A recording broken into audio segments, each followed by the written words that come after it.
যাবতীয় আমাদের প্রত্যেকের নেতা নয়নের মণি মাননীয় শুভেন্দু অধিকারী মহোদয় যে আজকে তার কনভয়ের ওপর যে হামলা, যে নক্করজনক, একটা পশ্চিমবঙ্গের মাননীয় কতটা নক্করজনক হতে পারলে বা তার প্রশাসন, আজকে এই ঘটনাটা আমরা ভারতীয় জনতা পার্টির পক্ষ থেকে তীব্র প্রতিবাদ জানাচ্ছি।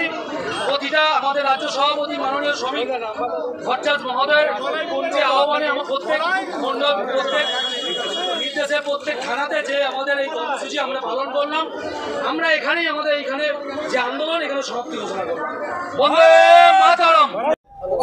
দেখুন, কারণটা সবাই জানে পশ্চিমবঙ্গে, যে বিরোধীদের গলা কিভাবে টিপে দিতে হবে, বিরোধীদের কণ্ঠস্বর বন্ধ করতে হবে, না হলে তৃণমূলের দুর্নীতি, তৃণমূলের নোংরামি এটা প্রকাশ পেয়ে যাচ্ছে। সেই কারণে বিরোধীদের আটকাতে হবে। এটা হচ্ছে নবান্নর একটা নতুন পলিসি। আর সেই পলিসির অন্যতম সংযোজন উদয়ন গুহকে দিয়ে আমাদের সম্মানীয় বিরোধী দলনেতাকে খুনের চক্রান্ত। এটা যদি বা আজকের না, এর আগে আপনারা দেখে থাকবেন আমাদের বারুইপুরের বুকেও বিরোধী দলনেতাকে খুনের চক্রান্ত করা হয়েছিল। সেম তাই আজকেও তাই হয়েছে। কারণ তিনি যে কথাগুলো বলছে আজকের মাননীয়া তার প্রতিবাদ করতে পারছে না। কারণ তৃণমূল সরকার এখন উলঙ্গ রাজার মতো হয়ে গেছে। একটা পরিষ্কার জায়গা, তৃণমূলের যা যা দুর্নীতি, একটা ছোট্ট নেতা থেকে তারপর বড় নেতা, এমএলএ, এমপি, একদম নবান্ন, এটা একদম পরিষ্কার। ওই যে 60-40 কাটমানি তাদেরই নেত্রী বলে দিয়েছে। তো পশ্চিমবঙ্গের মানুষ বুঝে গেছে, তাই কি করে বিরোধীদের আটকানো যায়।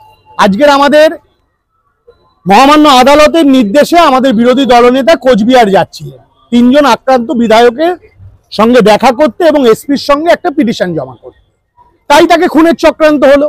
এটা রোজ হচ্ছে, আর আমরা রোজই এই প্রতিবাদ করছি। এই প্রতিবাদ আরো বাড়বে। আজকের ভারতীয় জনতা পার্টির সঙ্গে পশ্চিমবঙ্গের সাধারণ মানুষরা রাস্তায় নেমেছে। শুধু যে বিজেপির কর্মীরা রাস্তায় নেমেছে তা না, সাধারণ মানুষ, সনাতনীরা রাস্তায় নেমেছে। পশ্চিমবঙ্গ সরকার বাংলাদেশি আর রোহিঙ্গাদের দিয়ে এই দেখবেন তো, এই যে আমাদের মল্লিকপুর থেকে বারুইপুরগামী ট্রেনকে মল্লিকপুর থেকে পাথর মারছে, সবার মাথা ফেটে যাচ্ছে, হাসপাতালে ভর্তি হচ্ছে। প্রশাসন দেখছে, এমএলএ দেখছে, এমপি দেখছে, ওখানকার প্রধান দেখছে। আর দেখতে হবে না। ভারতীয় জনতা পার্টির কর্মীরা ডিআরএম এর কাছে গেছে, এবার রেল পুলিশ দেখবে। এবার পাথর মেরে দেখাক, দেখি টেনে পাথর মারুক আর তার মাথা ফাটুক। আমরা আসছি দাদা, এবার রাস্তায় সবার সঙ্গে দেখা হবে। আর মুখে কথা না, পথ অবরোধ না, এবার মারের বদলা মার হবে।